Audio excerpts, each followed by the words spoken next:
সে রাজনৈতিক কারণে প্রতিহিংসার কারণে বেগম জিয়ার চিকিৎসার জন্য বাইরে যাওয়ার ব্যবস্থা করেননি।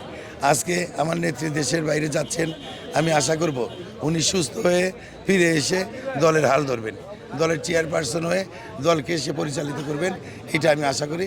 এতে আমরা সারা দেশবাসী চাই, দলের সমস্ত নেতাকর্মীরা দেশনেত্রী বেগম খালেদা জিয়াকে আগের রূপে দেখতে চায়।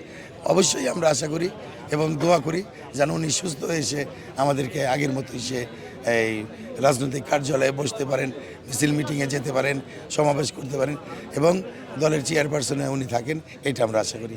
আচ্ছা, গত বছর এই দিনেই কিন্তু আওয়ামী লীগ সরকারের আমলে নির্বাচন হয়েছিল এবং এই বছরও এই দিনেই তিনি দেশের বাইরে যাচ্ছেন, এটা কি আপনাদের জন্য কোনো বাড়তি পাওয়া কিনা?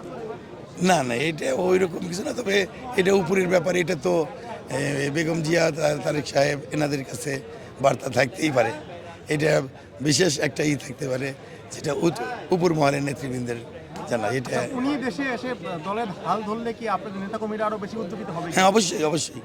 বেগম জিয়া যদি আজকে গুলশান কার্যালয়ে বসে, ঢল নামবে ওখানে, সারা দেশ থেকে মানুষ আসবে, যার জন্য আজকে বেগম জিয়াকে বিশেষ প্রয়োজন। বেগম জিয়া এবং তারেক রহমান যখন দেশে আসবে, আমি একটা কথা মাঝে মধ্যেই বলতাম, আমাদের তো মিটিং সমাবেশ করারও পারমিশন ছিল না, যেখানে যেটুকু সুযোগ পেয়েছি আমি বলেছি যে নেলসন ম্যান্ডেলা ফিরে আসবেন তারেক রহমান, যে তারেক রহমানকে দুর্নীতিবাজ বলতেছে, হাসিনা চোর বলতেছে, বেগম জিয়াকে বলতেছে এতিমের টাকা মেরে গেছে। আজকে এই দেশে হাসিনা চোর হয়ে পালায় গেছে আর বেগম জিয়া আজকে হিরো, তারেক রহমান এই দেশের হিরো। তারেক রহমান নেলসন ম্যান্ডেলার মতো জনপ্রিয়তা নিয়ে ফিরে আসবেন ইনশাল্লাহ।